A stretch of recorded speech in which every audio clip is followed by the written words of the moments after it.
बाप को यार मेरा बाप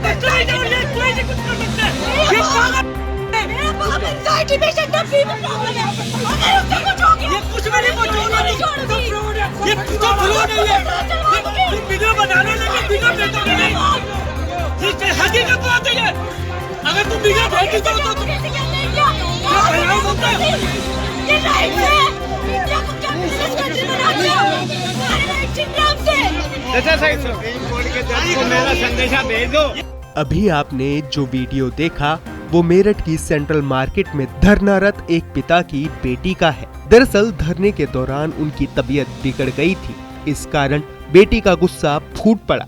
आपको मालूम ही होगा कि सुप्रीम कोर्ट ने मेरठ के सेंट्रल मार्केट में 859 भूखंड का सेटबैक छोड़ने के आदेश दिए हैं। इस आदेश के बाद इन भवनों में रह रहे लोगों के मन में गुस्सा है। मेरे पास है प्योर पाव भाजी का मसाला, प्योर पाव भाजी मसाला, पाव भाजी को टेस्टी बना डाला, सबका राजा आल प्योर मसाला। लोगों ने अब धरना शुरू कर दिया है, हाथ में पलायन के पोस्टर लिए बैठे हैं। सुप्रीम कोर्ट के आदेश के बाद अब मेरठ सेंट्रल मार्केट के ना तो व्यापारियों को कोई उम्मीद बची है और ना ही भवन मालिकों को। सबको सेटबैक छोड़ने के आदेश दिए गए हैं।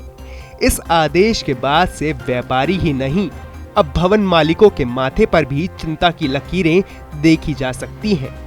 दरअसल जब ये मकान बनाए जा रहे थे तब ना तो भवन मालिकों ने नियमों का ध्यान रखा और ना ही आवास विकास के अधिकारियों ने कोई कार्रवाई की। अब भवन के मालिकों का कहना है कि 100 गज का मकान नहीं बचा है और इसमें सेटबैक छोड़ने के लिए कहा जा रहा है। लोगों ने बताया कि बहुत से ऐसे भवन हैं जो 60 गज के हैं, यहाँ सेटबैक जैसा नियम कैसे मान लिया जाए। देखिए, आवास विकास परिषद उत्तर प्रदेश उसकी योजना के तहत शास्त्री नगर के सेंट्रल मार्केट में लगभग 40 वर्षों से यहाँ व्यापारी अपना व्यापार कर रहे हैं और बाकायदे उन्होंने यहाँ पर व्यावसायिक दरों पे रजिस्ट्रियाँ कराई हैं। व्यावसायिक दरों पर ही उन्होंने विद्युत विभाग से संयोजन लिए हैं। व्यावसायिक दरों के ही वो टैक्स पे करते हैं, अदा करते हैं, चाहे वो नगर निगम का टैक्स हो और जीएसटी नंबर दे रखे। सारे व्यावसायिक प्रक्रिया के तहत उन्होंने 40 साल से यहाँ अपना व्यापार जोड़ा।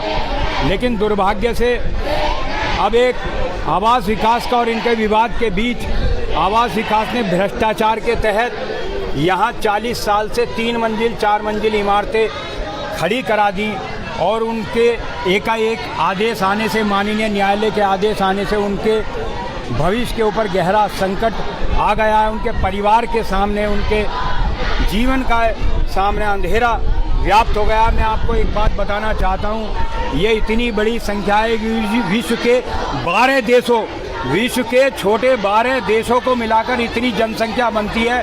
1 लाख के लगभग विश्व के 12 देश हैं छोटे। ये पूरा आज पलायन के लिए मजबूर हैं। हम यहाँ के महामहिम राष्ट्रपति महोदय से मर्सी अपील करते हैं, दया की अपील करते हैं और सरकार से भी एक मर्सी अपील करते हैं, इनके पुनर्वास की व्यवस्था की जाए और इनके भविष्य को बचाया जाए। इनके साथ भारतीय किसान आंदोलन शुरू से रहा है और हम आखिर तक इनके साथ रहेंगे। जहाँ तक भी जो भी कुछ करने पड़ेगा हम लोग करेंगे, क्योंकि इनके बच्चों का, इनके भविष्य का जीवन अंधकारमय है। ये बहुत बुरा लाखों की संख्या में व्यापारियों के साथ हो रहा है, उसमें सारा मेरठ, सारी जनता इनके साथ है, हम भी इनके साथ हैं, इसमें इनके साथ रहेंगे।